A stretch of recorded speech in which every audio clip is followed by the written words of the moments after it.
Oh, by the way, I got a lay I want to show you. See what you think about it. I know JJ McCarthy's your boy.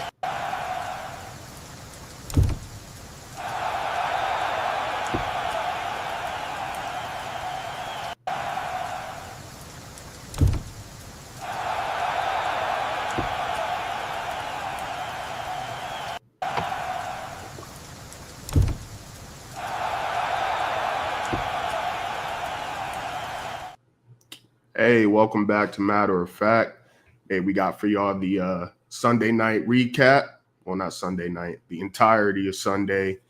And then we're going to get into some waiver wire targets, fantasy outlook, overreaction Monday, as the fantasy community likes to call it, as the football community as a whole likes to call it. But yeah, man, what were you doing? I know you were at Bronson's last night, weren't you? Nah. But no, I was watching the game, just chilling. And yeah, every time I thought it was over, some crazy shit would happen. I mean, it was a crazy play happening. It's probably one of the best games I watched on Sunday night in a minute. So that show was a banger. I almost won 600. Rashad Bateman, you're off my bench. I can't look at your name anymore. I will say, honestly, I'm glad the Ravens lost. I don't like that scary shit at the end of games where you're just, we're just trying to get out of here. Like, no, bro, you're playing the Bills. That was interesting. Let's get to that game last because there was something that I saw where I was like, maybe that's why they didn't go for it. But yeah, where you want to start with the 1 o'clock games? Of course. I mean, yo, that Jets Steelers was a banger, wasn't it? Yeah, like I literally would I would have never expected them to have a game that lit. Nigga, I had the under in the parlay. I was like, by the end of the first quarter, I was like, yeah, I'm cooked. It's one of those games. By the end of the first quarter, I was like, yeah, that shit's over with. Which is why I like taking the overs when the under is like 38.5. Mm-hmm. But we gotta. Yeah, but this was so unforeseen. Like, especially on a day where everything went under, this shit went over. Like this. Yeah, bro. Week 1, and you got to remind yourself, week 1, we don't know nothing, but you just so antsy to bet something. Hold on, we got a comment. Should I trade London for JT or Garrett Wilson and Harvey for JT? Wait, what? Should I trade London for JT or Garrett Wilson and Harvey for JT? Pearsall would be the receiver going into the lineup. My other running backs are Hampton, Bill, and Caleb Johnson, 12-team PPR. Do you get the trade question? I'm like, it's worded kind of weird. Should I trade London? Okay, he has two different options. London for Jonathan Taylor or Garrett Wilson and Harvey for JT. So either London by himself for Jonathan Taylor or Garrett Wilson and Harvey. Oh, okay, I got it. So London by himself for JT or Garrett Wilson and Harvey for JT. I don't know, man, because the way the Jets played, I mean, if we could get that Justin Fields, that's probably the best game Justin Fields ever had.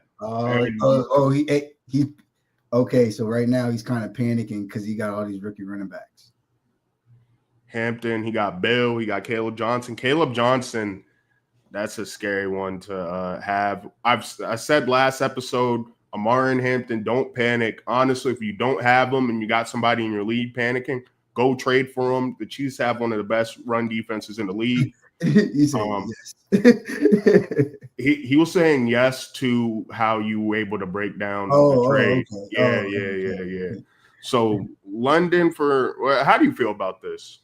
Like, would be the receiver. If you got enough wide receivers, if you feel like you got enough wide receivers, and you want some stability at running back until your rookies start to pop, I mean, I'd make the trade. But like, it looks like you do got some solid wide receiver ones. I mean, Ricky Pearsall had a solid game. Obviously, and Kittle went down. targeted. Yeah, could have went down. London was injured. Garrett Wilson was balling. He really should have had 2 touchdowns. So, I mean, yeah, if you want to give up maybe London for Jonathan Taylor, you could do that. I don't know if you want to, or if you feel like Garrett Wilson isn't going to sustain what he did yesterday and you want to get off the good game, go ahead and give him. Oh, and you have Neighbors? Yeah. And you have Neighbors? Yeah. All right. This is a 12 team? So you have Neighbor. How do you have you have Neighbors, London. Okay, so you went and then you have Amari and Hampton. Fell to the 3rd round. Huh? London probably fell to the 3rd round. So he got Garrett Wilson in the 2nd. Yeah. So he went the fuck did he get in the 1st? Probably JT. He probably got Neighbors and then Neighbors, 2nd round, JT, 3rd round, Wilson. That's what I'm saying. Like, I don't even know how he has all these players. JT. So it's yeah. So he probably got 3. Oh, it's a 2 flex league, by the way. That's important. Neighbors, London, Hampton, Wilson. Yeah. Okay. And then Pearsall. I feel the same way about Pearsall. So let me pull up my team and let me know what you think, Mark. But I have a similar situation. I have Xavier Worthy that just went down, unfortunately. But I'm in a situation where I have the luxury of, look, I could just put Pearsall in and kind of forget it. Present. But, I mean, if you could get JT. So, Mark, let me ask you this. The JT owner, he's down for these trades. Like, this is loaded up. He's ready to do these trades. Here's my team where I have Pearsall. So, Worthy, he's questionable. I'm going to just put him in there at the flex or wide receiver. This is a 1 flex league. So, I got Ricky. Cedric did his thing. Dylan Sampson has juice. Getting rid of Ollie Gordon probably. I'm getting rid of Rashad Bateman probably. But, Pearsall's definitely somebody where you could definitely get rid of like London or Garrett Wilson. Who would you be more willing to trade, Austin? What? I ended up fucking winning this week? Wow, that's crazy. What are you talking about? I was about to pull up my league and on fan. Who would I be willing to trade? Yeah. The Falcons have a better strength of schedule for wide receivers. But I think like if Justin Fields can just all you need him to do is get the ball to Garrett Wilson. And he's the only option. But the thing is, there's more receiving options in Atlanta. And they play, I mean, the Bills are the powerhouse, but you can't their divisions are pretty similar in terms of difficulty. But that's hard. That's hard because you have to give up Garrett Wilson and Harvey, which is why I think you should just do the London for JT. Oh, you have Fields? Oh, nah. Trade Drake London. Bro, you keep giving all these. You should have just gave the whole team at once. Because, yes, that matters. He said, I don't know if that matters. I also have Fields at quarterback. I don't know if that matters. Of course that matters. Like, in this league where I also have Pearsall, I also have Hampton. We have anybody else? I also have Ricky Pearsall. I have Baker and Mike Evans. Somebody was trying to get Mike Evans off me. I'm like, nah, I like that stack. You know what I mean? Like, they have another option there in terms of Ibuka. Chris Godwin's not back yet. They just paid him a bunch of money. Well, they got him at a good deal. Jalen McMillan's going to be back probably mid-season. So, yeah, bro, I would just trade London. If you're able to get JT, I feel you. I feel your pain. You went wide receiver heavy. And, yeah, trade London. Trade Drake London. Right. And Penix is looking good, but you already have the stack, Fields, Garrett Wilson. Garrett Wilson's one of the most highly targeted players in the past couple years. Like he's going to get busy. He's super talented. He's in the same tier as receiver as a Drake London, but you have to give up RJ Harvey with Garrett Wilson. Fuck that. Trade Drake London. What do you think? Yeah, I would just trade Drake London. You're good. Like you already have. You needed Jonathan when you drafted Drake London. You needed to draft Jonathan Taylor. Like the way his team kind of played out after you got Neighbors. But like, fuck it, trade London right now. You still got Neighbors and you got Garrett Wilson. You'll have a running back one, and he'll be able to hold you down until one of your rookies starts to pop off. Yeah, and I mean, Bill might be that guy once we get to the Giants Commanders game. But for right now, the Hampton has the Raiders week 2. Get JT 1 and 2 right there, and then you have so many receivers to put in at your flex. So you chilling, to be honest. And watch out for Jackson Dart. He's going to start soon. I think Neighbors, his upside's coming. But yeah, we could get off that and get to what was it? Jets Steelers. Speaking of Garrett Wilson, get to Jets Steelers. Yeah. Well, I mean, is it me? Yeah. You won. I'm back up. Yeah. I mean, bro, I don't even know what to say for real. Like, it's just an Arthur Smith ass game. Like, this is like, I don't know. This was a funny ass game, bro. Like every entire time though. Like, I was having fun watching this shit. Yeah, I mean, bro, this was the most lit game in the 1 o'clock window, and it was the most unexpected. This is a game where a lot of people are saying, "Oh, I'm not going to be watching this one." Well, if you weren't paying attention, you missed out. This was a banger. I mean, I feel like the Jets outplayed them, but I mean, this is a revenge game, kind of for both quarterbacks. But if you're a Jets fan, you're 0-1. But when's the last time your team put up points at will like this, especially against the Steelers defense that's usually pretty stout in the beginning of the season? Bro, like Justin Fields played well. Like good. Like really good. Like he played like Justin Fields back at Ohio State.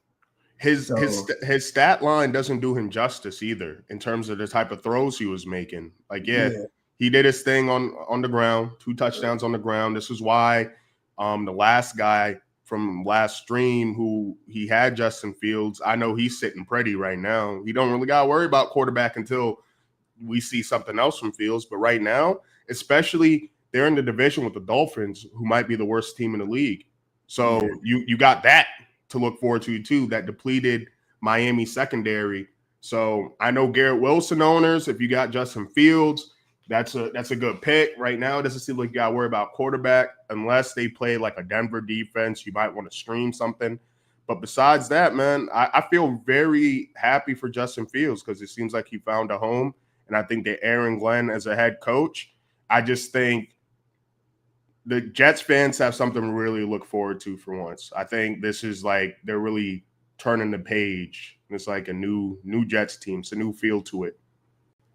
Yeah. And then Breece Hall did his thing. He was on my no draft list, but maybe he shouldn't have been. I mean, 19 carries. I got Braylon Allen on my team. Definitely the goal line back, but I mean, he's averaging 1.5 a carry. How do we feel about that? Isaiah Davis is getting some burn, so not sure how I feel about that. But yeah, with the Steelers, man, you're gonna give Aaron Rodgers some credit because I know you don't like Yo. Yeah, but like it's funny because I got know 4 touchdowns. That's a great game. 136 passer rating. What's right? Up? And if you like he played a good game and they was blown coverages and he got the ball there, but you can't cap like you can't. You know what I'm saying? Like you can't cap like you wasn't watching. Like he did look old at times. It was like there's times where he like it was like a cool game to watch because it was times where it's like, oh, okay, I see. Even though he's 40, he's still Aaron Rodgers. But then it's like there's another times where it's like, oh damn, like this clumsy ass motherfucker, like bro, he's too old to be out here. And it's just like that's that's really where he's at now. And it's again, bro. Why are you saying like, bro? Give him his. Can he get some flowers, bro? Like, come on, bro. I'm giving it analysis. I'm not saying that he had a trash game or nothing like that. I know, but you're saying when you say he looked old. I mean, it's like he was taking some hits in this game, and then some of them sacks was heavy, and then some of his. I saw a little bit of vintage Aaron Rodgers. Some of these off-platform throws. Isn't that what I said though? I literally said you're saying it with like a negative connotation. Oh yeah, like this is why he's out here.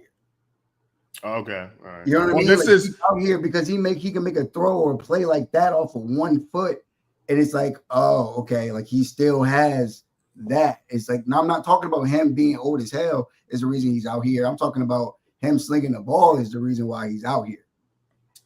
Yeah, I mean, and this is why I wanted. And listen, I rep my Giants even in losses, even in embarrassing losses. I'm repping that blue.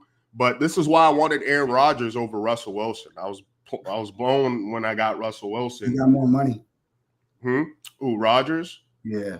Yeah, fair enough. And their rookie quarterback, he came out the 6th round, Will Howard. So, he's more of a they're trying to win now type of deal. How do you feel about their receiving options in terms of fantasy? I mean, DK, if you have DK, I mean, he did his thing.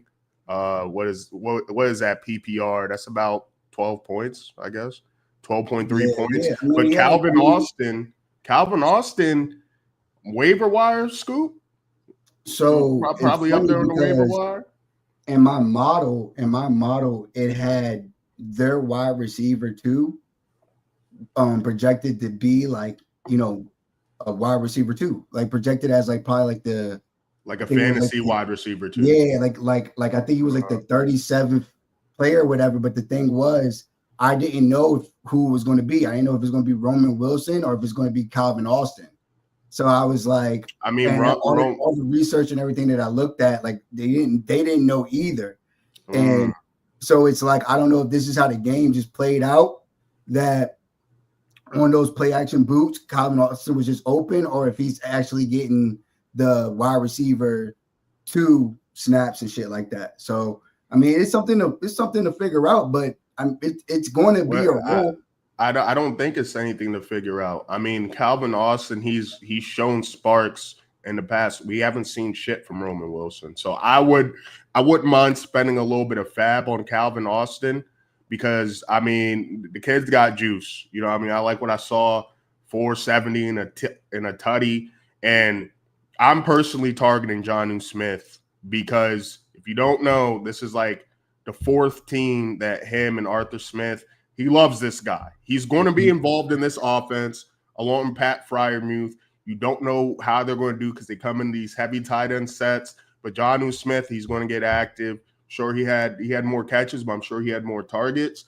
But Jonnu Smith and Arthur Smith, Tennessee. Jonnu Smith and Arthur Smith, Falcons. Jonnu Smith and Arthur, they got the same last name, bro. If you've seen how they've talked about each other in interviews too, I mean, like, bro, they you know what I mean? Like, if Jonnu Smith is married and he gets married, Arthur Smith's probably coming to his wedding.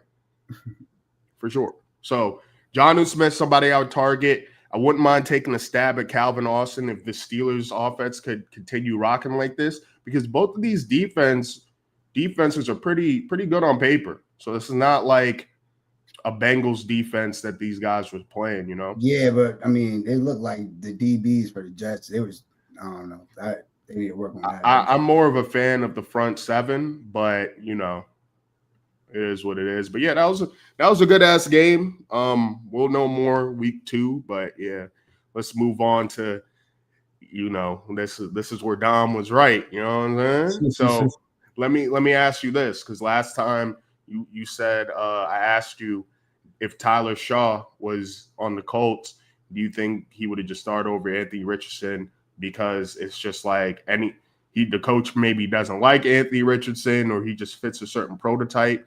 Do you now believe that Daniel Jones, he just might be a great fit for this offense, that O-line, all the weapons? Now that I think about it, like, to be real, I mean, maybe the Giants might have been the problem out this motherfucker. You know what I'm saying? Like, the way you say, nah, I'm joking. But no, hey, bro, I'm surprised you're joking. I'm not I was going to disagree with that. No, but not even trying to be funny or troll. Like, they kept it as simple as possible. And the Dolphins just are not, like, they're just checked out of this thing. And week 1 is nasty. Yeah, like this is the way that game went was how people thought the Cowboy and Eagle game was going to go.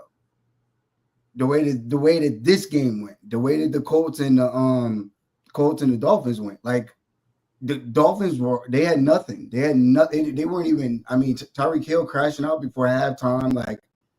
No, nothing on defense, nothing on offense. They're just not talented. And then I was over here thinking, like, yo, Mike McDaniels has anything, he about to like come up with some shit now. Like if there was a time for you to like, all right, we about to kill him, like we're gonna come out and we're gonna have this new scheme and we're gonna be doing all these new things and we're gonna show the NFL that like we really came here to compete this year. It would have been against this team, and then they showed nothing. So I'm like, all right, but that's really my honest take about that. Like not even joking. Yeah, man. They got to blow this up. They got to blow this up. I think it's going to get worse before it gets better for Miami. And honestly, for that reason, I need to see another week of this Colts team because I think a lot of teams would have did this to the Dolphins. I think a lot of teams would have done this. I mean, damn, Zach Wilson had to show up. Like, that's a problem. I mean, Achane looked good. I mean, this is why I didn't want Jalen Waddle. That's why, like, I didn't really – got hurt. He got hurt? Yeah, he got hurt. That's another reason why I didn't want Jalen Waddle. I mean, he's been hurt often. I mean, so, yeah, man. I mean, if Jonathan Taylor still getting that bell cow workload, but Giddens, if you're a Jonathan Taylor owner, I wouldn't mind scooping him as your handcuff. I mean, he got 12 carries. But at the same time, due to game script, that's why. But at least he was able to get some burn. You're able to see, okay, this is the backup. And, you know, this seems like a competent offense.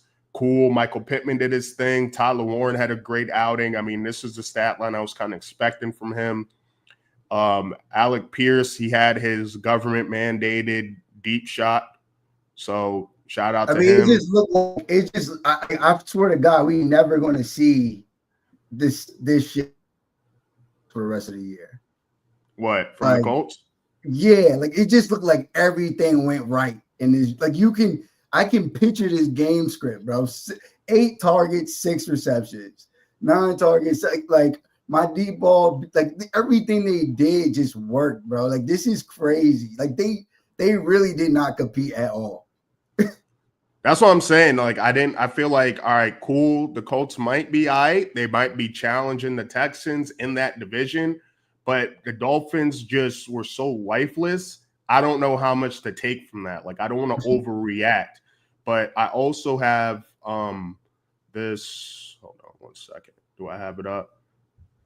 I also have this tweet or this thing from Xavier Howard on Tua. We knew he gets the ball out pretty quick. Once we take away his first read, I feel like it's panic mode after that. And it showed yesterday. And, you know, Xavier Howard, he's a former Dolphin. So, to me, that's what I'm saying. Blow it up. You got to fire the coach. Go scout quarterback hard and try something else. And trade Tyreek Hill. And trade Tyreek Hill to the Chiefs. I feel like him to the Chiefs could be similar to Tom Brady with the Bucks and Antonio Brown. Like, yeah, he's a head case, but Pat Mahomes could rein that in. Andy Reid could rein that in. What Zay Flowers did last night, dog. I think if he's on the block, the Ravens are for sure calling. Why? The Ravens are calling. Why? Because they don't care about they don't even care about washed up wide receivers. If they can get Tyreek Hill, bro, like I can. Hey, is D Hop washed after that catch? That was probably the catch. I don't think. See, that's why I don't think that. I think that was the perfect way to use D Hop. You know what I'm saying? Like they didn't use him on every single down. They weren't like using him as the main target on the offense. But when you needed him for a certain situation, I think they were probably maybe like 30 yards out from the end zone.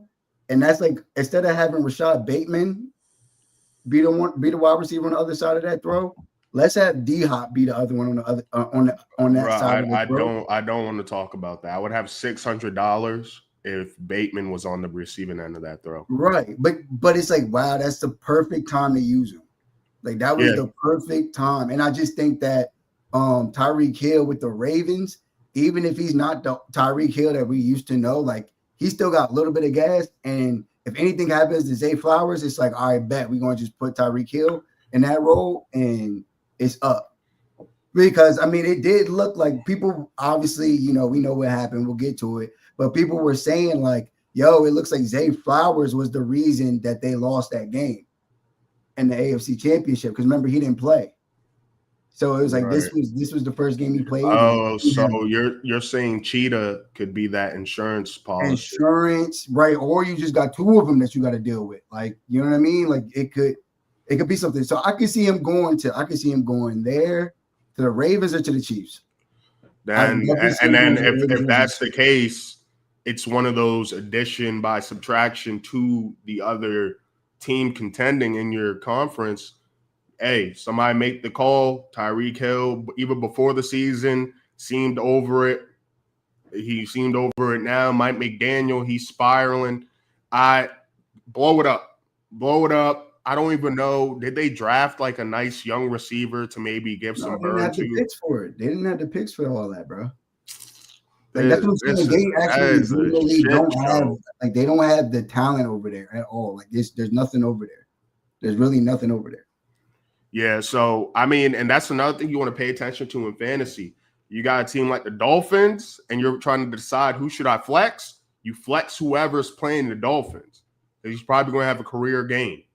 I mean, now if that's how they're coming, if they're not even showing up, they're not even trying. I mean, Jalen Ramsey's now on the Steelers, and he made like a crucial game-saving like tackle hit.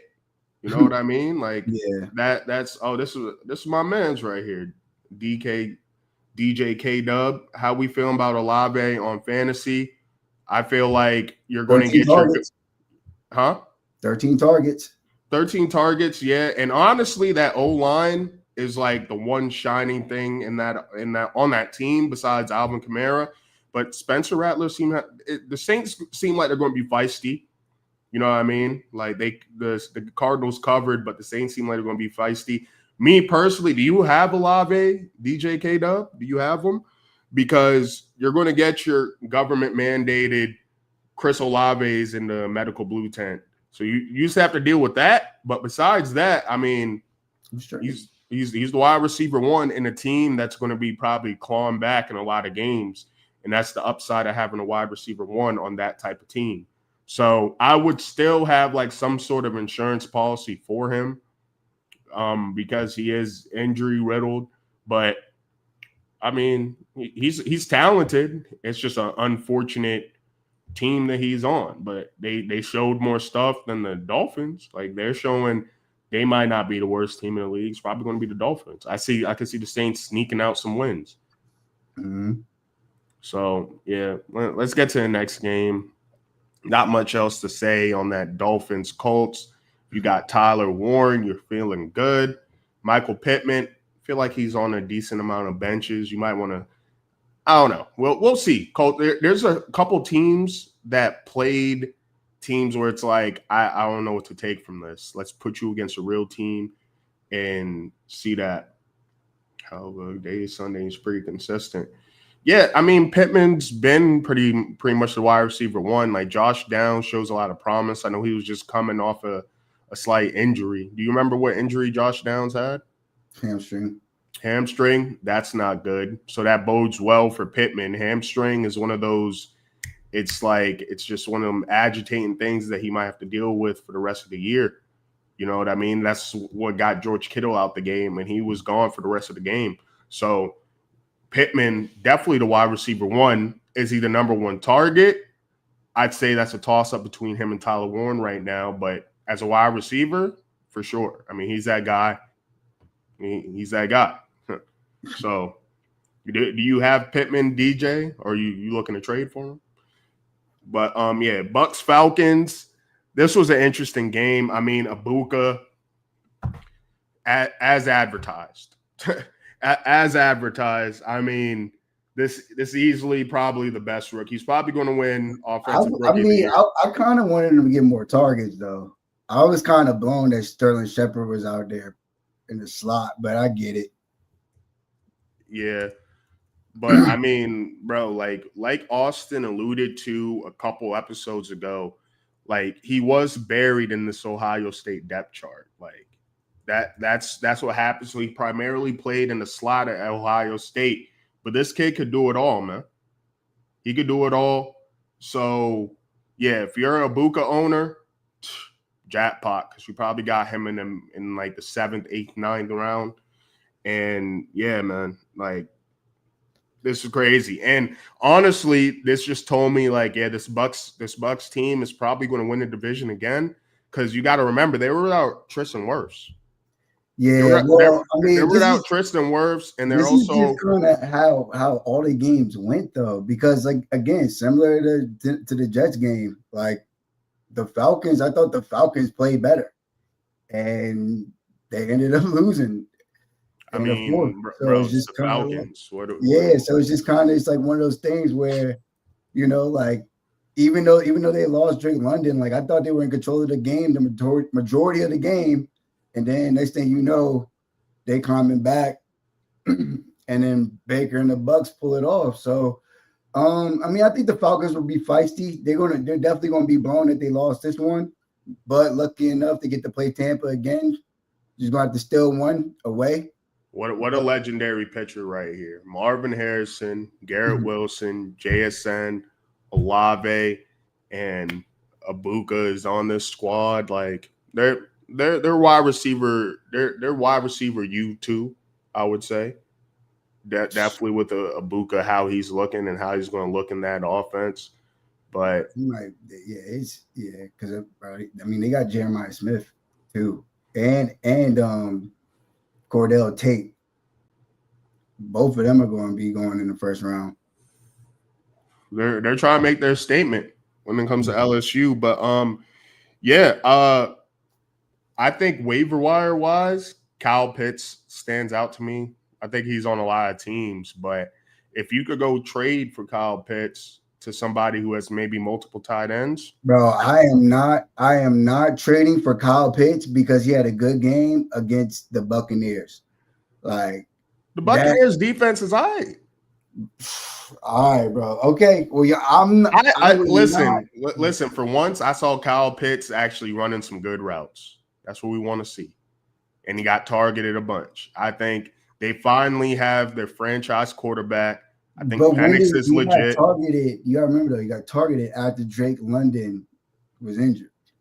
So it's like you know what I'm saying? And Mooney's gonna be back soon. Yeah, Mooney. So there's just like like we gotta. This is week one. I don't know. This is Kyle Pitts like consistently on some Mark Andrews type shit. Well, here's the thing, bro. He is 24. So I mean, what if the best days are ahead of him? And this is the time. I mean, odds are like literally not even joking, not even trolling. Like odds are his best days are ahead of him. Like he is younger than Travis Kelce and like a few other good Hall of Fame tight ends that didn't get their 1,000-yard season until 25. Like so it's just one of those things where he could reach his potential now. I think people that have him, I think they're probably going to be in wait and see mode. I don't know if you have Kyle Pitts, if you need to get off of Kyle Pitts right now. Because here's a scenario that I'm talking about though, because I have somebody in my league with 3 tight ends, and so what I mean, like, and he's not starting Kyle Pitts. So if you're in that situation, and you could this is where you need some speech craft. Like this is where you need to be able to remind them that you're taking the risk on Kyle Pitts, and that you should just trade him because you have multiple tight ends. Now that's their.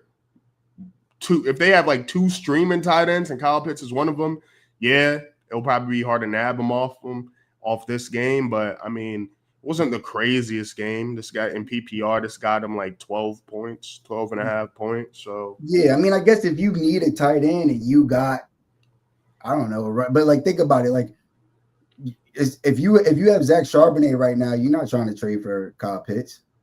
You know what I mean? What does Zach Charbonnet have to do with trading for Kyle Pitts? Because he's technically a backup running back. He's not the starter, but it's like I'm not about to get off of. Oh no! That's not a package I'd be putting together. Yeah, so it's just kind of like, what would you like? What would you be giving up for Kyle? If someone were to give up something for Kyle Pitts, what do you think? I'm in trade negotiations right now. Well, now I don't know if he'd take them, but I was going to give him Rashad Bateman. I wish I just took the trade before that game because now it's like it's not looking good. But like, it depends, man. Like that's a real life example where has 3 tight ends, could And use just another because, receiver. just He because drafted Amari. He drafted Amari Cooper, retired. Oh, so he just got bad luck. But like even like with someone like Rashad Bateman, yeah, it didn't go well yesterday night, but I mean, it's going to probably go well more times than not. Like Nico Collins had like 20, 25 yards. People drafted him in the first round. Some people drafted him in the first round. Jamar Chase had like 30 yards, but we know what talent those people are. Like that's still Bateman could still be buried just in terms of who's getting the ball. Like who is it? Was it Justice Hill getting on the pass catching work? That was Mitchell. That was Mitchell.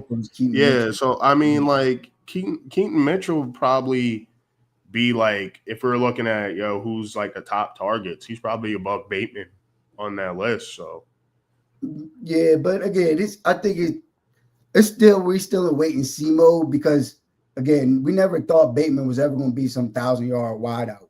We know he's good for about 700 to 800 yards, about 6 touchdowns on a random given Sunday. You know what I'm saying? So it's like that joke's going to be scattered out 18 weeks. We got to just pick the right week when it comes to players like that. DJ K-Dub, what do you mean? So are you looking to potentially trade for Pittman or something? You looking to trade for Pittman, or do you have them? But Bucks Falcons divisional game. That shit's going to go. They're probably going to split. I didn't really learn much from that game. We can move on. Raiders Patriots. Any waiver wire additions from that? Fancy implications? Not really. Nah, I mean, you're happy. If you really, to be honest, if you're really that depleted, like look into Sterling Sharp. I mean, yeah. Sterling Shepard, yeah. If you're actually like depleted, if you're depleted and he's getting the slot and he's playing out the slot and they got Ibuka lined up on the outside, you know. Yeah, but what about when Chris Godwin comes back? Then you just cut him. Then you cut him. You not yeah.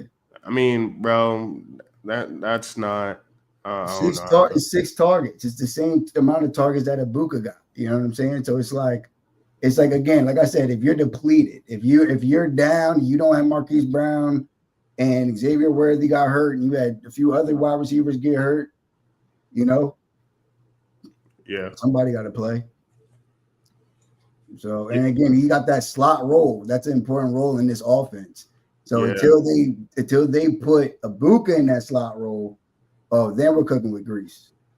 Then it's over with. League winner. Raiders, Patriots. Raider Nation, I believed in you. I had Raiders money line in a parlay. But now, do you got them this week? Do I got him next week? Yeah, winning this upcoming week against the Chargers. Yeah. Probably not, because like I said last time when we went over that Chargers game, this feels like a good win, but I feel like the Chargers, I could just picture them being up 2-0. Genty had a pretty funny stat. Let me bring this up. Hey, y'all shading Amari and Hampton, but when it came to Genty, I'm not seeing everybody. You know what I mean? So this was a stat. Genty only had 38 rushing yards, but he had 44 rushing yards after contact, meaning he was getting tackled in the backfield, and his Boise State scouting report, how he bounces off those tackles, it's coming true. So we have better days coming for Genty. You're a Genty owner, and like you said, they probably should have gave him the ball more, but rookie, week 1, whole new coaching staff, whole new quarterback, whole new offense. So I mean, we'll see what's going on with that. Luckily, Brock Bowers is good, and I know Josh McDaniels, he likes to use a lot of backs, but I would give Travion Henderson some more burn, man. I mean, again, bro, he's a rookie. He's a rookie. They didn't run the ball that much, but at the end of the day, bro, this is just how some of these coaches are, especially these old school ones. So right now, they didn't really run the ball, but the one that got the carry was Ramondre. He's They gonna start were out. doing vet shit. Like, yo, you're the vet. We're gonna give you more carries. Well, you average 2 yards a carry. So, hey, Travion Henderson owners, I'm one of them. Got me like 11 points. I'm expecting more, but he did get 6 catches. Hey, that's a PPR machine right there. That's all we need. Just like Gibbs, he got 10 passes. Didn't have a good game, but he got you with like 15 fantasy points on the PPR tip. So nobody could run. Nobody could run this week. Yeah, I guess running. They're figuring it out, man. Put some fat ass niggas in the middle of your defensive line and get to cooking. But I mean, Drake May. If Drake May's doing this, like, that's crazy. He's kind of feeding people. I forgot to mention this, but like for Drake May, they throwing the ball 46 times, yo. Like, okay, this might be an offense to have just off the strength, because Hunter Henry coming through with double-digit points. Keyshawn Butte coming through with 16 points is crazy. Are you overreacting and targeting him? Nah, I mean, again, I like where he plays. He does play on the outside. It's not like he's a trash wide receiver. Like, he's not trash. He went to LSU. But I'm not gonna really overreact. But however, if they're gonna keep on throwing the ball 46 times, like, yeah, I'm gonna just get whatever I can. Which is interesting because that's not what I was expecting from this offense. Is that, and it's not like they were out of the game to be passing that much. So I mean, it was an interesting strategy. I think that just goes to show how much they really believe in Drake May. Like they maybe they did it too much and they lost him the game, but the fact that they were cool with him throwing it or having the ball in his hands that many times to control the game, So he'll get better. He'll get better. I didn't hate what I saw from him. It wasn't the best outing, but it wasn't the worst. Yeah, I'm gonna get a drink. You can get in whatever. I bet. All right, here. About to just preview this game. This game actually ended up disappointing me simply because I wanted to see more out of the Panthers. Like, I thought that last year Bryce Young finished the year strong. So I thought he was going to be able to capitalize on that and kind of take that momentum into the beginning of this season. He didn't. The Panthers as a whole just kind of looked kind of sloppy. Like, even before the storm, they weren't playing well. And they couldn't get anything going with running the football. Rico Dowdle didn't get that many touches, but Hubbard couldn't do anything. And that was surprising because last year the Jaguars were one of the worst rushing defenses in the NFL. So I actually thought they were going to be able to do something on the ground to be able to help Bryce Young. However, didn't really. Ted looks like he's going to live up to the bill. Wide receiver 1, 5 receptions, 68 yards. That's 11 points. Everybody else is kind of just whatever.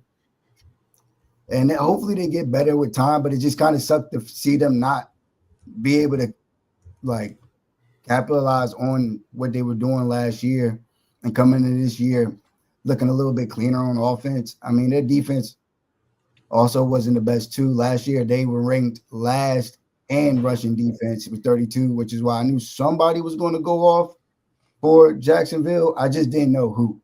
And it was Travis Etienne breaking on their ass. I mean, even without the 71-yard carry, he's still averaging over 40 yards a carry. Yeah, he was doing this thing. If you got Etienne, you're pretty happy about it. Like, you probably got him in like the 9th, 10th round as a flyer because all those running backs were kind of going around the same area. And I got a funny tweet to show about this. It's about Leggett.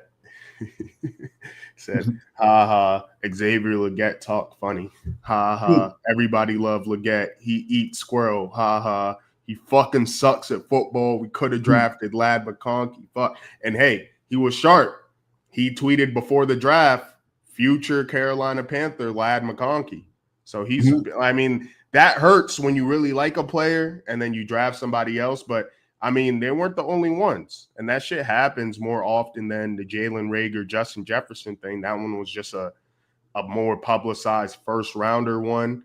Speaking of Keon Coleman, I know people were like, oh, y'all traded away from Xavier Worthy, but Keon Coleman kind of showing his stuff. But we'll get to that. Yeah, with the Jags, a lot of rain delays yesterday. Like, that shit is getting annoying. Like, what's going on? You know, global warming, fucking with my favorite sport. But yeah, I mean, you like what you saw from Brenton Strange if you're looking for a tight end potentially. Like I said, Trevor Lawrence loves targeting his tight ends, and this is a young guy. You might be that guy in this offense. Brian Thomas couldn't get going, so I'm definitely betting his receiving yards because I'm expecting them to have like a nice makeup game. But the thing is, bro, he did all that with Mac Jones. Like when he was going crazy at the back end of the last season, Trevor Lawrence was injured. He was doing all that with Mac Jones. So that it's going. He probably misses him. But what I'm saying is I'm a little skeptical now on my own. I mean, 7 targets and only 1 catch is a little interesting. Travis Hunter kind of assumed this, kind of knew this was what it was going to be, but played majority of his snaps were on offense. He was the slot wide receiver. So I'm happy I got him in one of my leagues because I think I think that he's going to be the one that's going to get targeted, especially because him and Brenton Strange, they're more working the inside routes, and Brian Thomas and De'Ami Brown are going to be the outside wide receivers. So I'm looking forward to see Travis Hunter kind of build off of this game, do some more, and be able to be a league winner for me. But yeah, man, and I mean they got the dub, but Trevor Lawrence, oof, he I don't know. What? I know it's just week 1, but he's missing throws too. You know, like his team. What did I say about this nigga? You keep shooting him bail. Hold on. No. I want you to look me in my eye. You consider a shooting bail if I say that, oh, I don't need my quarterback to be an all-world winner. Because at the end of the day, if Trevor Lawrence was a free agent and he was on the market next year, he'd be the highest paid free agent quarterback with the most money guaranteed. You know what I'm saying? So yeah, but you put him in the same tier. You put him in the same tier as Dak. And I'm like, bro, he's not like, yo. It's because he still does have. I don't know what's going on in his head, but like he still does have. You don't love football like that. Okay, well then, yeah, you're not going to be good at it. But I don't know if that's the case with him. Do you remember that quote? What I'm referring to? No.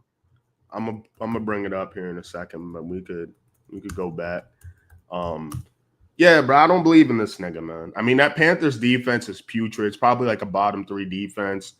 And like you said, Brian Thomas, he went off of Mac Jones. Now, he did get targeted 7 times, which you like to see, with Travis Hunter getting targeted 8 times. He's mainly going to be on offense. How do you think his impact was on defense? I mean, not enough snaps to really say much, especially with the offense for the Panthers not looking great. Again, bro, they drafted him to play offense. They drafted him to score touchdowns, bro. Right. Like that is just what it is. I mean, if they need him, if someone needs a breather or something, or there's a package where they got 4 DBs out there, something like that, maybe. But like for the most part, maybe he might be in on like their 2-minute drills or something like that. He's a wide receiver, dog. That man's a pass catcher. This is what he said. This is what I don't like. This is why I was like, man, maybe that's it. He said, football is important to me, but it's not my life. It's not the biggest thing in my life. I mean, you could just cut the quote there. Mm-hmm. I don't want to hear that from my franchise quarterback. You need to be eating, living, breathing football like Travis Hunter. That's all Travis Hunter do. I don't want to hear about how you like to go fishing or how you have a passion for playing golf, or you like playing Andrew pickleball Luck on had the all those weekends. things too. Andrew Luck had all those things too, and the only reason he retired was because they couldn't protect his ass. Like they didn't have linemen to protect his ass. But like, you think if he liked football a little bit more, he would have been like, "Fuck it, I'll take the CTE on the chin." If he liked football a little bit more, I think at that point he was just like he was too beat up. But he was still better than Andrew Luck. I mean, than Trevor Lawrence at his entire career. You know what I'm saying? And it's like he just was smart enough to know, like, he's a natural. He was just smart enough to know, like, all right, I know I'm nice at this shit and I'm a dog, but I'm good. I still have a brain. Like, I'm gonna use it. Fair enough. Well, hey man, the Colts might have the reincarnation of Andrew Luck and Vanilla Vic. Or nah, that nickname's gone. It's Indiana Jones. So that's what they're calling him. Indiana Jones. Nice.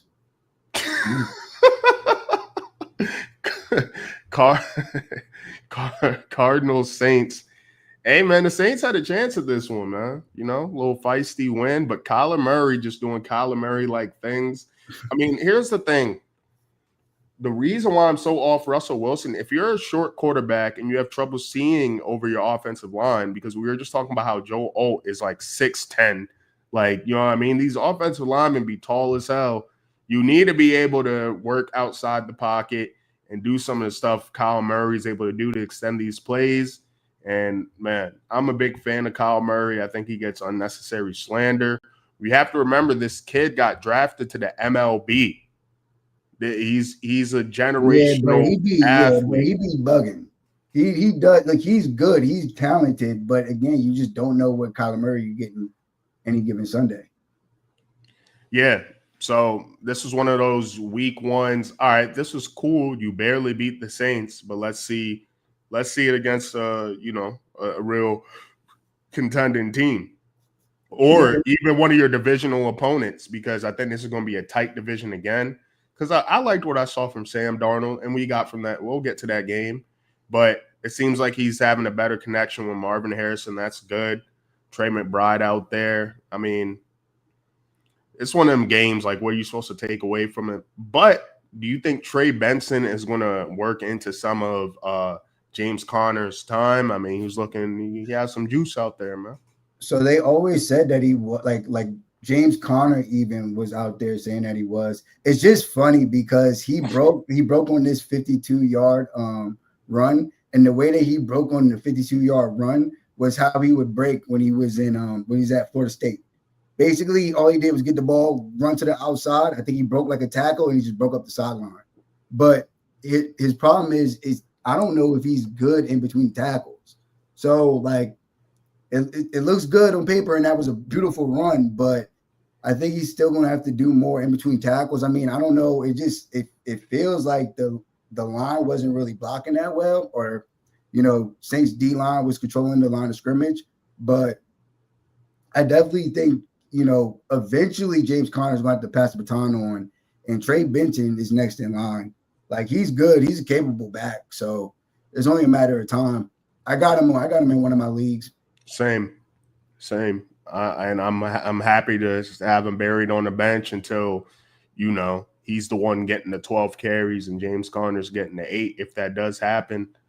Would like to see him featured more in the pass game, but also this just wasn't one of them games where they needed to do all that, so I don't mind it.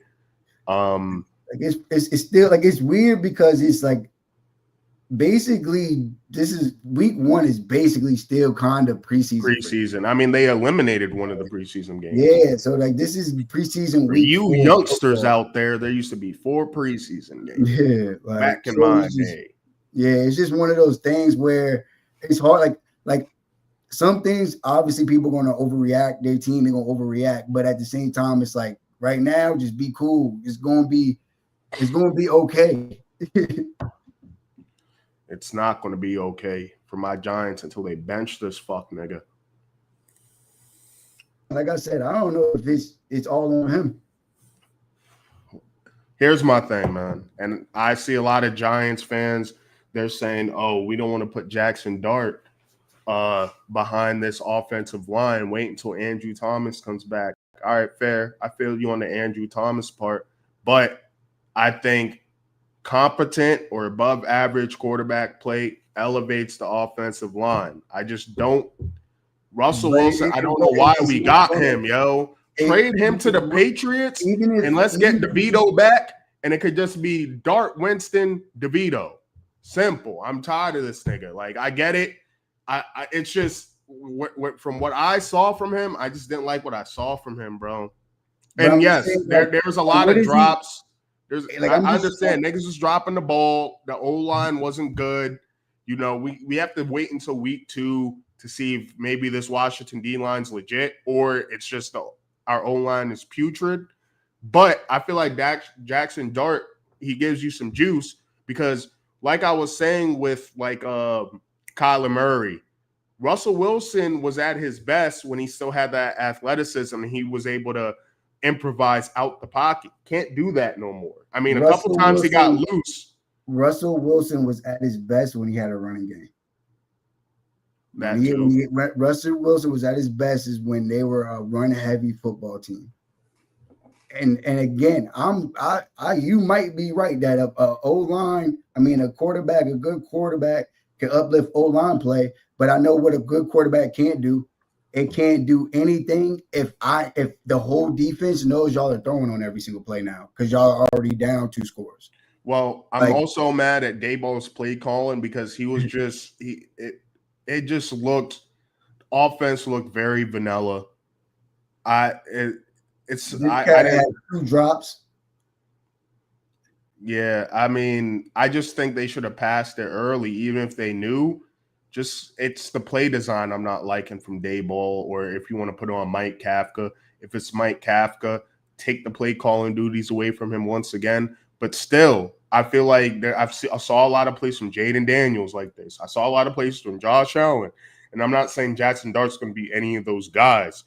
But when the ball on y'all, goddamn. Yeah, man. And that's the problem. You can't stop the run. It's going to fuck you up. But, hey, that boy Bill, if you got that boy Bill, you know, you're looking smooth. Man, chill on us, man. We're trying our best. We're trying our best. All right? Hey, we're trying our best. I just saying, bro. I just saying, like, I get you. I get you on you might want Russell Wilson out, but it seems as if that ain't gonna solve what you think is gonna solve. I'm telling you, people are asleep on this new look defensive line because I think I heard the comment because I'm watching the Giants game. I'm not just watching Red Zone. I always have a game up for the 4:00 window. I had Packers Lions up. And I'll switch between that and Seahawks and Niners. But for the 1:00 window, I had the Giants game up. And I think they said that their D-line combined weighs like a ton or a half a ton. Like, they got some heavy guys up there in the middle. I feel like they're going to be a pretty good run defense this year. So we'll see next week. If people are running all over the Washington D next week, then all right. But that's why it's week 1. And I already can't wait until Sunday, man. When is Sunday? Wait. If people are running over Washington's deep next week. But I'm saying like it looked like they were having their way running the football against y'all. Those are two separate points. You're not worried about people running the football on y'all? I mean, yeah. But still, if we're able to run the ball, we could have a better offense to counteract that. Here's my thing too, like our D-line in terms of like pass plays. I mean, Brian Burns got to a quarterback a couple times. They need to play up, huh? He had 2 sacks. Yeah, like Abdul Carter was looking good. He had he chipped one of the punts, and his pressure rate was the best of our edge rushers. But play him some more. I just don't like how they're being utilized. I really want a new defensive coordinator. It is what it is. If you're what? He said, I already want a new defensive coordinator. I wanted him to be fired last year, but I understand why they didn't because they're like, yo, all this turnover. But get him the fuck out. All right. Last thing on this with the Giants, If you're betting, I would bet against us as long as Russell Wilson's playing. And with Russell Wilson, he has a lot of rapport with Wandell. He was saying a lot of good things about Wandell. He's like the security blanket for Russ. He's going to get peppered with targets. And, he's the chain extender, PPR demon. Neighbors, we're going to manufacture him touches. Besides that, I don't know what else to tell you. Good luck. And wish me luck. Wish my team luck, please. That's about it on that. And hey, Deebo Samuel was looking pretty lean. Yeah. He wasn't looking like Eddie Lacy. The one thing I will say about and this goes for all of them, and again, goes back to what I was even saying about Aaron Rodgers. I was real spill was not trying to take a shot at him. Like the veterans, like the older, like Adam Thielen, I got him in my parlay. I know you said we're going to talk about that later, but I have Adam Thielen in my parlay for 3 catches tonight. Like the veterans, same. That's in my parlay too.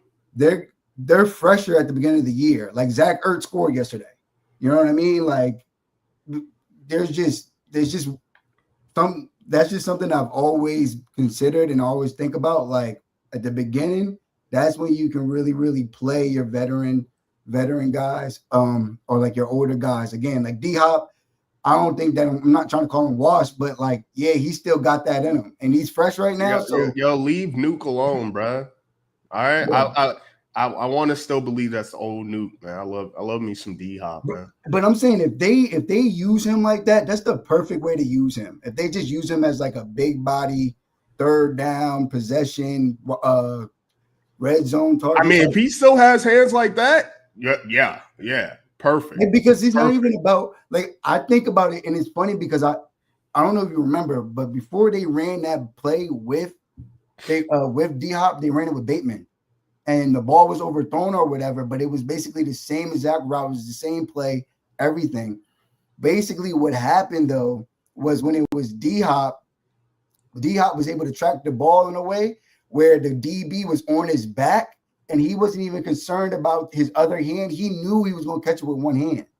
You know what I'm saying? So it's he manipulated the defender in a way that, Rashad Bateman don't know how to do that. Yeah, you don't got that juice. Speaking of manipulating, did you see that one Neighbors catch where he did like a full body pivot? It looked like his chest was east and his legs was west. I think so. He did like a 360 in the air, kinda. Yeah. I saw that on the jump ball. Yeah. No, I mean, bro, I watched y'all's game. That's what I'm saying. So it's like, I wasn't trying to throw shade or nothing like that, but I just noticed that when my team is shitty, you could throw all the shade that you want. You know what I mean? Yeah, I was just saying the run defense and the run offense was not where. And that just means we're not doing what we're supposed to do in the trenches. In the game, you win the game in the trenches, and we're talking about the Bengals-Browns now. Bengals. Joe Burrow, like you said, man, media darling. You don't get no shit for this, but damn, God. I mean, bro, I was dead ass on the Browns winning. I thought they were going to win. I mean, he should. We forgot to bring up our like, love, lock picks. That was on your picks, right? You took the Browns to cover. Plus 5.5. Well, all right. So here's the thing. I took the Steelers -3 by a point. Sean Payton needs to be investigated by the league. Hey, hold on. Sean Payton needs to be investigated by the league because why didn't they would have covered if they kicked that field goal, they went for it. Sean Payton looked like a gambler in the first place. That shit pissed me off because they should have covered. And even the Titans having 12 points, it was like a fluke that they got that 3 before the end of the half. So they shouldn't even have had. They should have had 9 the whole time. So listen. I went 1 for 2 because I took the Niners to cover against the Seahawks, and I took Steelers to cover against the Jets. They missed by a point. The Broncos missed the cover by a point, but I'm still liking my logic here. How did you do? Because I know this is one of your games for like, love, lock. Watch out for that Wednesday, by the way. I don't know. I mean, I won the Tampa game, so I won Tampa. I won. What Tampa? What were they minus 2.5? They were at minus 2.5. They won by 3. Okay. And then so they covered Bengals and who lost? Someone. It was hard for me to remember my third game too when I was thinking about this before we went live. So I'll give you some time to think about that. Okay, but, yeah. But it's going to be hard for you. What you gotta do is look at the whole slate, and then I was like, okay, yeah, I remember picking this one type shit. But yeah, I mean, Jerome Ford, get him to Judkins, fully guaranteed contract. Expect to see him soon. If you took the risk on getting him, which it wasn't really a risk because he was cleared of his charges. It was just about if the NFL was going to punish him and suspend him. But what? They just thinking him. I'm like, yo, like Joe Flacco was dotting these niggas up. Like Jerry Jeudy literally dropped 3 passes on 3rd and 4th down. Dropped them. Just dropped them. Don't me and you have Cedric Tillman in different leagues? Looking pretty smooth. I know. I have looking pretty smooth. Cedric Tillman, if he's on your waivers, go get him. Because I'm telling you, he has great rapport with Joe Flacco. What you got to remember about this Browns team is before they gave Deshaun Watson that chance, Joe Flacco took this Browns team to the playoffs. They went on to lose to the Texans first round, which I said was going to happen because I said that year C.J. Stroud was Neo from the Matrix. But he's not looking like Neo right now, but still. But besides that, Harold Fannon's another tight end I would look at waiver wire wise. I mean, 9 targets. He led the team in targets. He's looking smooth. Now, Njoku's still going to be involved in this offense, but it seems like they have two pretty good tight ends. And the Browns are kind of sneaky. Yeah, but I'm gonna see what's up because again, like he wasn't lining up at tight end. He was lining up all over the place. So I'm definitely gonna see what's up here. Because I mean, shout out to Bowling Green. Yeah, they were using them a little different way. And I mean, I don't know what it's going to be like once they get Judkins back, but I mean, 8 targets out there. Like I had Dylan Sampson in one of my leagues, and same. All right, this works. I have him and Cedric Tillman. I'm like, all right, cool. But bro, didn't I ask you, should I drop Sampson for? I asked you this, right? I was like, should I drop Sampson or Tillman for somebody? I'm so glad I didn't drop either of them. Because it goes back to what I was like, back to veterans at the beginning of the season. Like Joe Flacco right now, like as long as they got Joe Flacco at the helm, we're gonna be straight. Like the fantasy production is probably gonna be there. It's not gonna be nothing crazy, but again, Jerry Jeudy probably should have had 90 yards or whatever. Like he literally just dropped the ball on 3rd and 4th down. Cedric Tillman, like he's gonna probably always give you something along the lines of this with a possible touchdown. You're gonna need that as a flex, and once the Bobby start coming. Dylan Sampson, even if they get the Judkins kid back, when they get him back, he's still going to be a pass catching. He's definitely going to have a role. He definitely has juice. And Jerome Ford he just handed Judkins that running back one on a silver platter. He said, "Here you go, bruh." Like low key, we're rooting for them to stay good, like stay competitive, because if they do, they're going to have to keep Joe Flacco in. So like I think they play. Who do they play? Do they play the Bills? I don't like the sound of that. But whoever they play, I think I might bet them again this week because they're probably because they're probably like it's the Ravens, isn't it? Yeah, it's the Ravens. I don't know, bro. After that emotional loss, I gotta take the Ravens to cover, whatever it is, because I don't want you. I mean, we'll talk more about that on Wednesday. Trust me on that. That's trust me. That's that emotional. That's that. No. Okay, it's not no emotion. All right. All I'm saying is that there's certain plays that you don't do with the Ravens, especially with the Ravens. Certain plays you just don't do them. I like a good team coming off an emotional loss. They're pissed off right now. They're pissed. You know what I mean? They just showed This is why Josh Allen got the MVP. That's what that game showed. So that's what that showed. So we got a pissed off Ravens team. Yeah, give me whatever the spread is. I'm taking the Ravens to cover. You could take the Browns. We could go opposite. Okay. We could go opposite on Wednesday. That's fine. It's probably going to be because again, like that's why I didn't want to take the what game was that? The Broncos game. Everything you were saying about that Broncos Tennessee Titans game was true. I just didn't like that number at 8.5. I'm like, nah, why is it at 8.5? Bro, but and it's 80%. But bro, Austin, I watched that game intently because it was my lock of the week. Nigga, they should have covered. They opted not to take the field goal at the end of the game. Investigate Sean Payton. Even before Austin, you got to remember this nigga was on that Saints team with Bountygate. You think this nigga not betting? He was paying his players to hurt niggas, bro. He was paying. He was giving bonuses out for hurting players. Hey, if you could knock him out the game, here's extra $10K. You telling me this nigga wasn't like, yeah, I'm not trying to have bro. this covered. I think he's just weird. And like they should have covered. Like that's what I'm saying. Like 80% of the America like bet them to cover, and it's like, yeah, they should cover, but for whatever reason, I just don't feel like they're gonna cover. And that's the whatever reason. Like that weird shit that you're talking about is the whatever reason. All right. Even though there was a bunch of like drop passes and shit. But besides that, I mean, Cam Ward optically, like he looks good. I think he's going to be good in this league.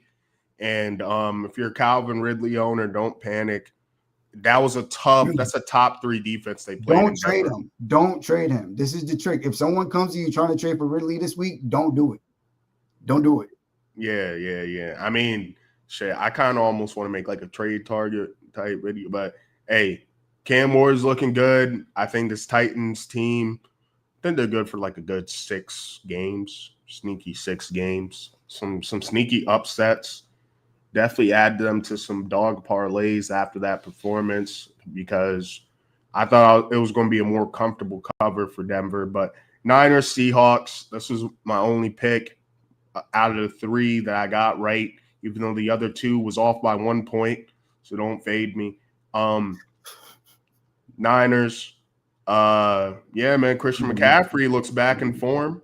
So that's good. George Kittle unfortunately went out, but luckily if you're a George Kittle owner, he got you 12.5 PPR points because I have him.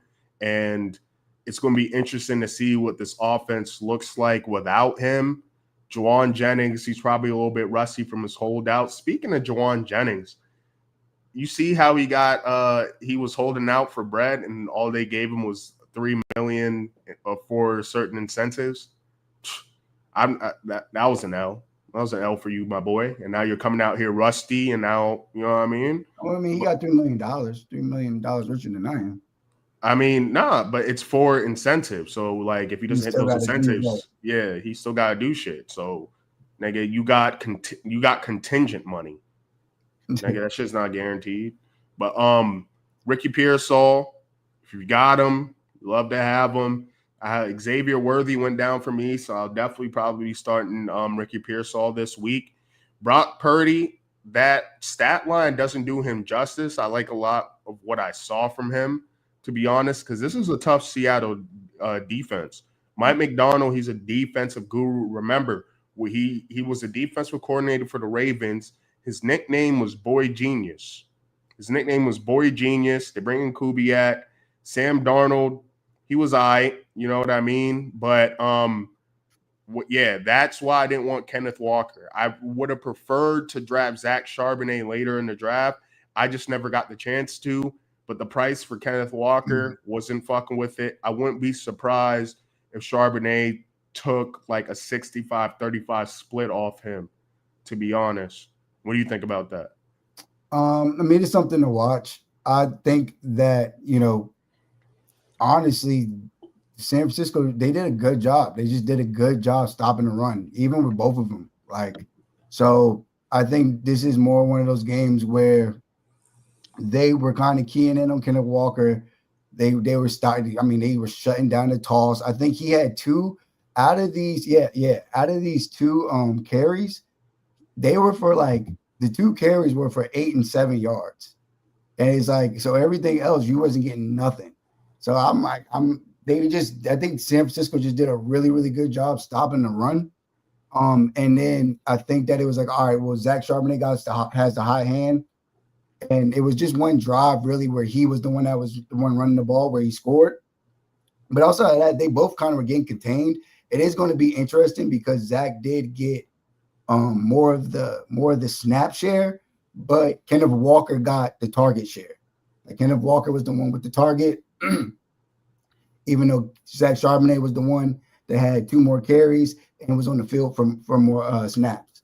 So that's going to be something to watch from here on out. And again, the people that are the head coach and also the offensive coordinator for Seattle right now, they don't have any ties to any of these running backs. They have no ties to them. They were already here. They inherited them. So if they feel like Zach Charbonnet is running their scheme better, they'll go with them. They don't care. You know what I'm saying? But I do think Kenneth Walker will probably end up giving you one of those games where it's like, okay, we good. We all right. You know what I'm saying? And he does do bad against San Francisco. Like his only, I think his under was at like 32. Over under for rushing yards was only at like 32 for this game. You sure about that? I swear. I can. That's so hard for me to believe, bro. Because I went through and I was going through it while you were working on the computer. We were going over this game and I was going through Kenneth Walker's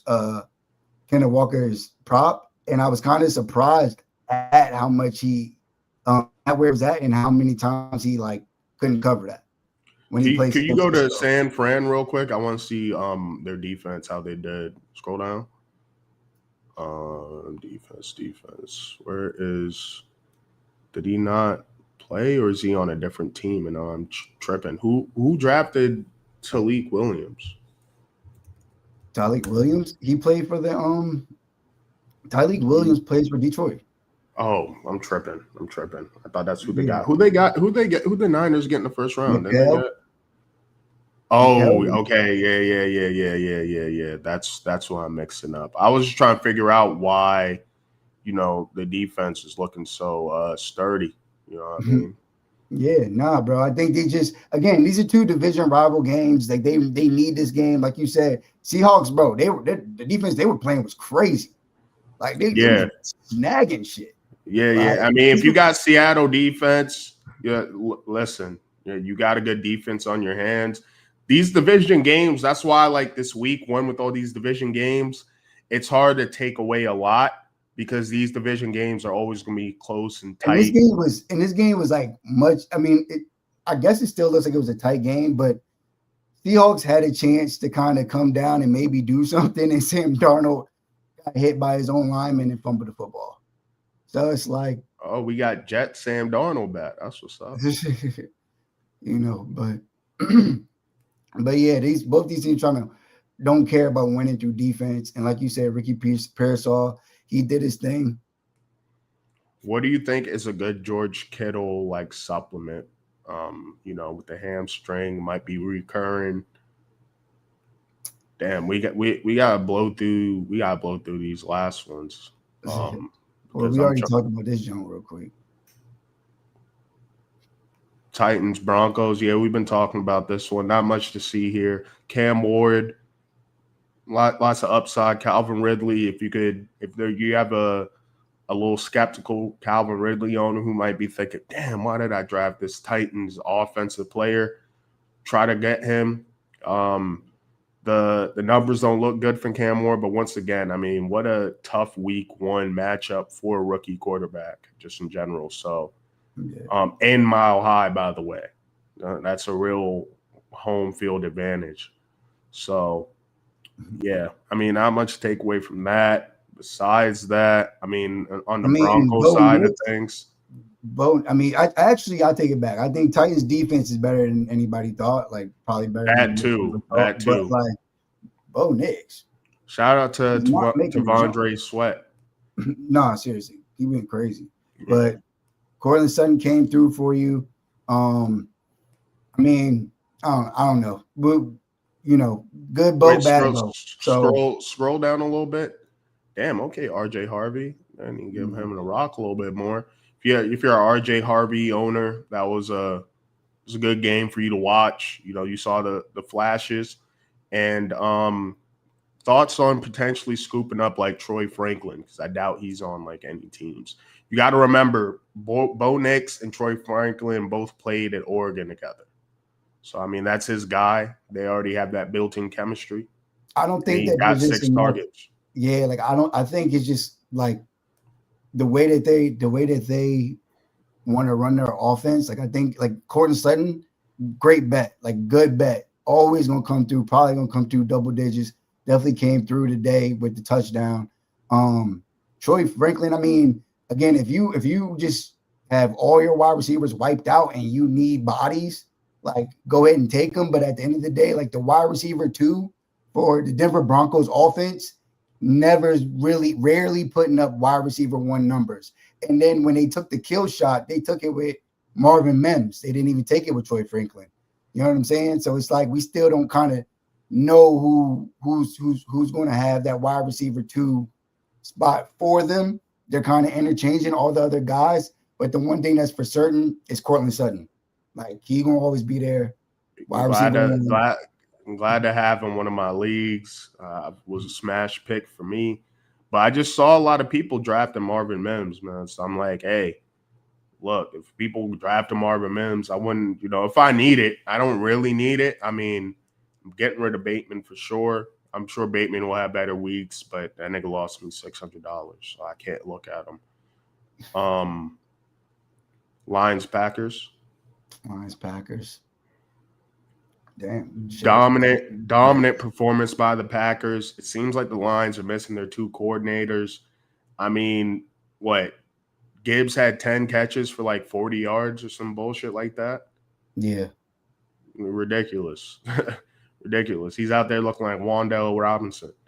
So, I mean, yeah, they couldn't get anything going. I think the Packers already had them winning the division before the Micah trade. And, they kind of dominated these boys.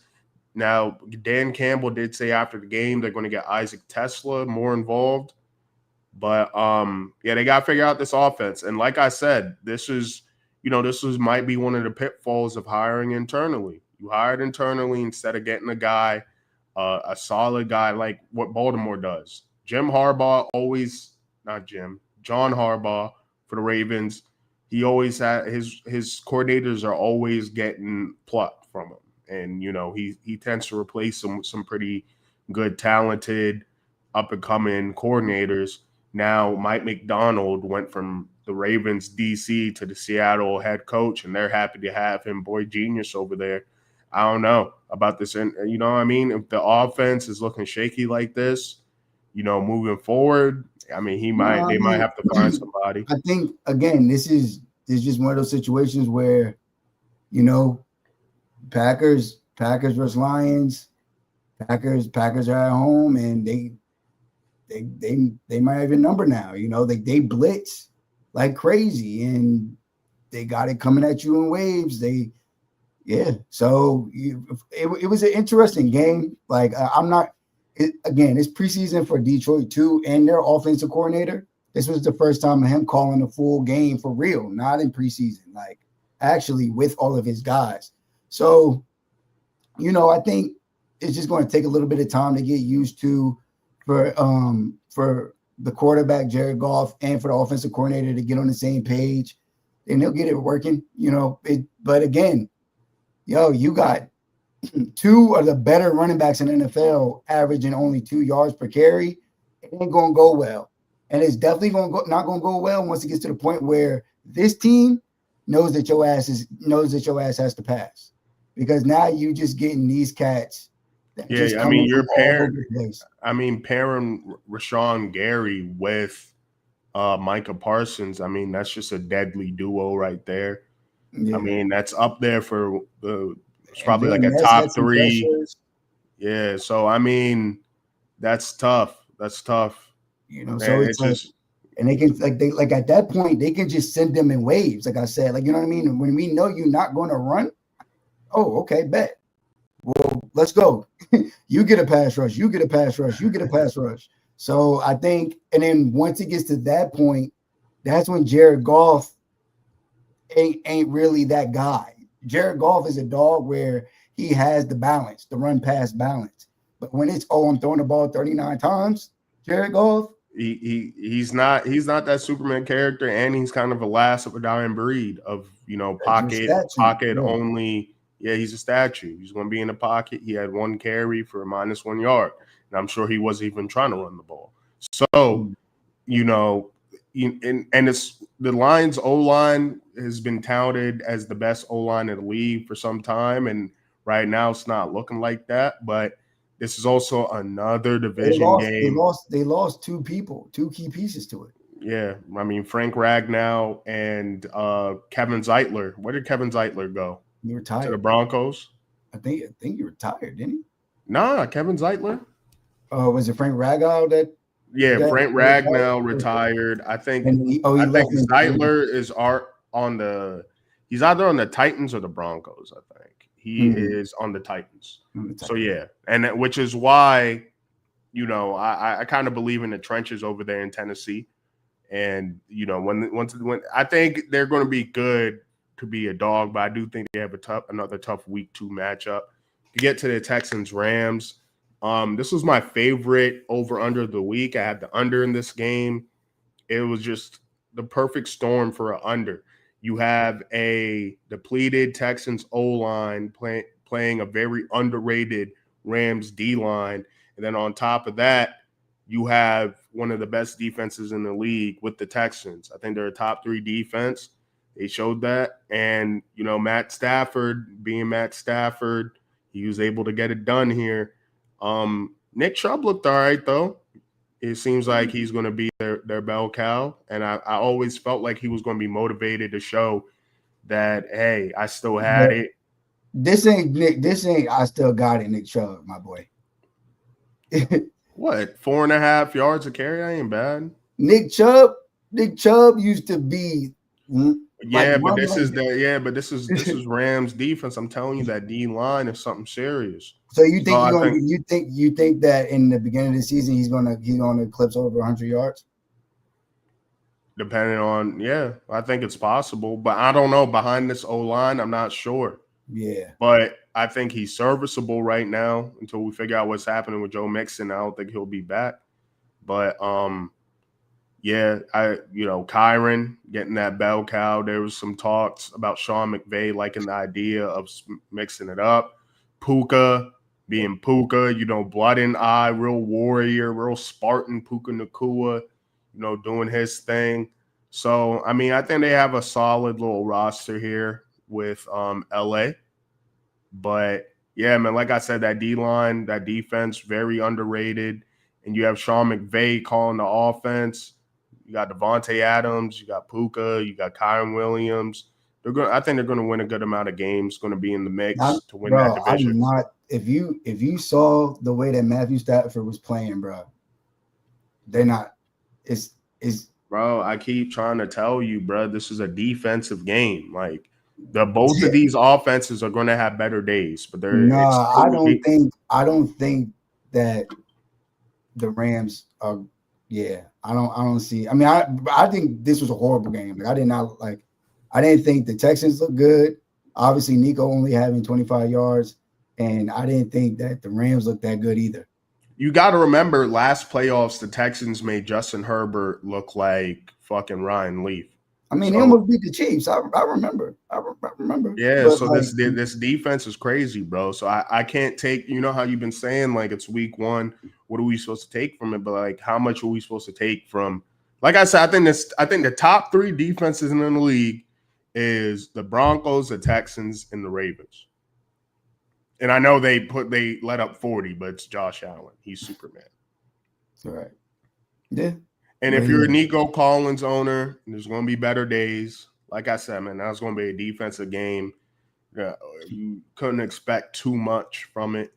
But yeah, man, let's get to the game of the decade here, man. This game was crazy last night. I know you're in tune for this one. If you didn't make this game, if you somehow couldn't watch this game, not a football fan. I feel bad for you.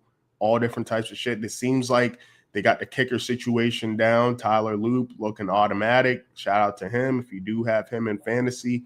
But, I mean, I don't know, man. I just feel like this, halfway into the game, I'm like, yeah, maybe this is the Ravens' year to win the Super Bowl. But then it comes down to games like this where they just fumble, just shitting down their leg.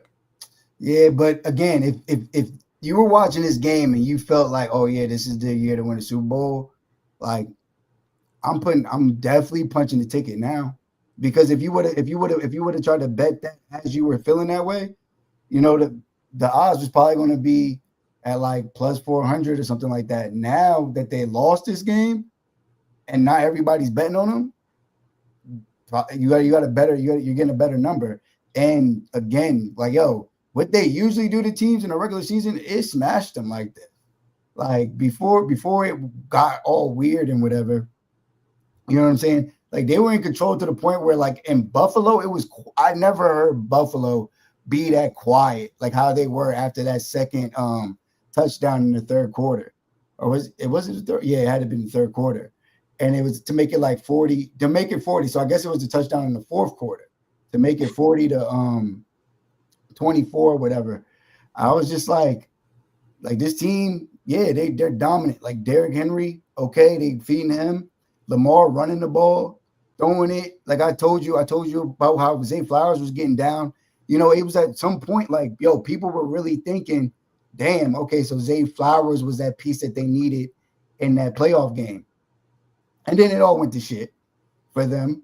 But I think more times than not that Derrick Henry doesn't have a crazy-ass fumble like that in the back of the – you know what I'm saying? You know what that fumble reminded me of? It felt very like it made Madden feel a lot more realistic because I find like when you're in those games or you're trying to run out the clock and you keep spamming your running back, there's always that big fumble chance where there's somebody stripping it. He's getting a hit stick and he didn't fumble all game. And then boom, it's like, damn.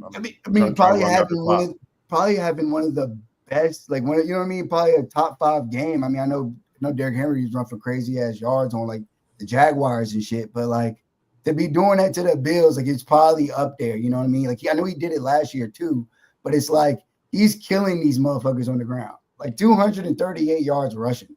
Like they were so in control of this game. It was crazy. I mean, Josh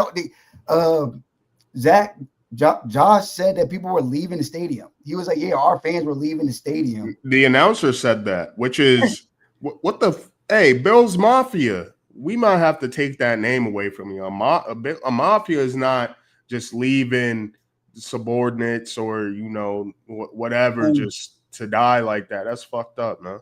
And after they went for 2 or whatever, they didn't get the 2. And remember, it was 4th and 3. And I think you were talking about, well, I don't know why you didn't go.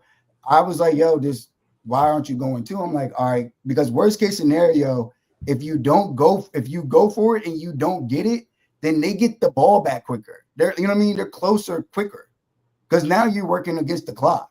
So I would go for it because in the situation where I don't get it, all right, we just got to stop them.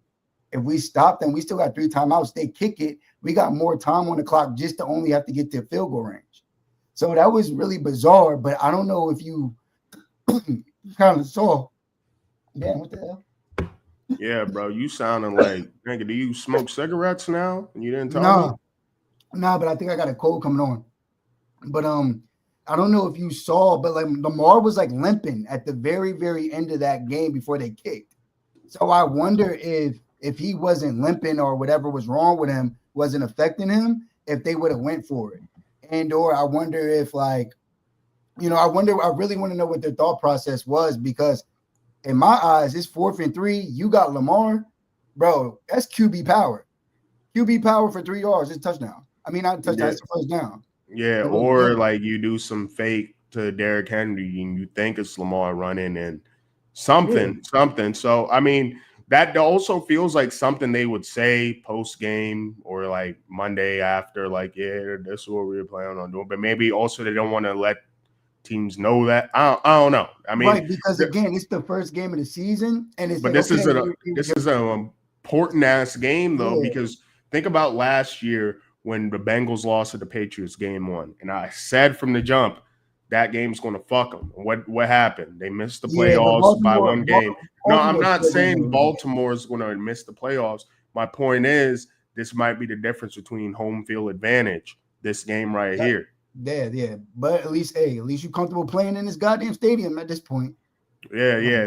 This point, this is the gauntlet you got to get through to get to the Super Bowl. We'll see who comes out of the AFC West.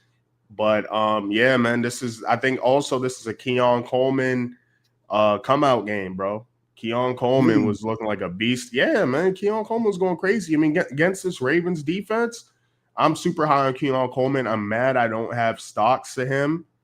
But yeah, I mean, this was a game where if you were taking a bunch of player props, it probably hit for you, didn't hit for me because Rashad Bateman.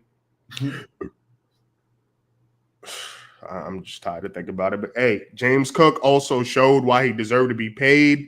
It's a powerful run in there, breaking tackles, getting busy. I mean, but at the end of the day, masterclass from Josh Allen. This is why people draft him in the 3rd round of your fantasy draft, because he has the potential to have games like this in the biggest games possible against some of the best defenses in the league. I mean, Lamar went crazy too in fantasy for fantasy. 279, 3 tutties. Yeah, he lost. But I was just saying, for fantasy purposes, everybody ate. All right, hold on. Go to the Bills again. Yeah. I mean, 30 yards, 2 on the ground, 2 touchdowns through the air, nearly 400 yards. Yeah, I mean, Lamar did his thing fantasy wise too, but who gets drafted first usually? J.A. What do you mean you don't know? Now, before you know all the fantasy. Now you don't know who gets drafted first. You know damn well Josh Allen gets drafted first. I feel like if you're drafting quarterback, some people draft Lamar first because they like him. 70-30. Okay. But yeah, if you was a Zay Flowers owner, similar to how Don was talking about Coleman, you're loving it. Like you loving life. Like 9 targets, 143 yards, wide receiver 1. Looking like a true wide receiver 1 out there. Shout out to Zay Flowers. Yeah. I mean, if obviously. But what if you're a Mark Andrews owner? You're a Mark Andrews owner. Ravens put up 40 points. He got you 0.5. Or no, he got you 1.5. If I'm the Mark Andrews owner, I'm picking up Isaiah Likely. Or you're picking up Jonnu Smith. Or you're picking up you're looking at that tight end waiver. Right. Because this is why I avoided him. This is why I avoided him. Like I think Isaiah Likely is on most people's waivers. I can see somebody having like Jonnu Smith as a tight end too, or some, you know what I mean? Or like my big money league is super sharp. Likely's not available, but I'm gonna use the bathroom. We need to get to this Vikings game because I want you to see my parlay before I put it in. I want you to because I have Adam Thielen on that bitch. All right, well let's do that before you go use the bathroom. All right, well, let's see what we got here.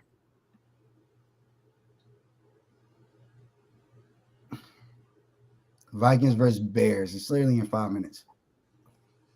He tripping.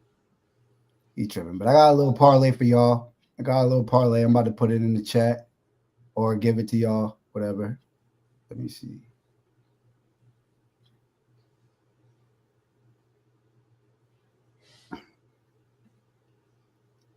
Got my little parlay on my phone. It's right here.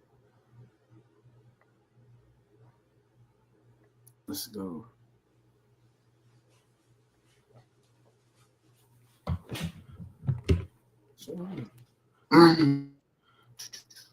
Yo. Man, you never be having to use the bathroom, man. You got crazy bladder control or something, man. You a healthy ass nigga, bro. Nah, bro. I just do that shit before it's time to get on the show. I be having to pee during the movies and shit. Go to a long movie. That movie 2 hours. I'm trying to find a good time to pee. All right, so this is the parlay I got cooked up. I got Adam Thielen, more than 2.5 receptions. I have TJ Hawkinson, 4.5 receptions. I have Rome Odunze, more than 47.5 receiving yards. I have DeAndre Swift, 69 rushing plus receiving. I have Aaron Jones, 2.5 receptions. And then I have Jordan Mason higher than 9.5 rushing attempts. That's the one I'm a little nervous about. But I know you're a big Jordan Mason guy. So what are you thinking? Is there anything that you would take out and replace for something a little bit safer? So you got a lot of Vikings on yours. I have 4 Vikings, but I was thinking about taking out Jordan Mason for JJ McCarthy rushing yards because I feel like he's going to have to get loose, and it's pretty low. It's about 19.5, I think. Damn, if that joint was at 9.5, I would say yeah. 19.5. I don't know if he's getting out like that. Like, because I don't know if the Bears defensive line. 7. I got it at 17.5. Oh, it's at 17.5. Okay. I mean, yeah, if you like it. So what I got for me is a little. Where's your payout? Where's your payout? 20 to win, 760. 20 to okay, so it's kind of the same. It's like around 3,500. So for me, which is basically us doing getting the same payout essentially. I got Caleb Williams 200 yards. Colston Loveland 25 yards.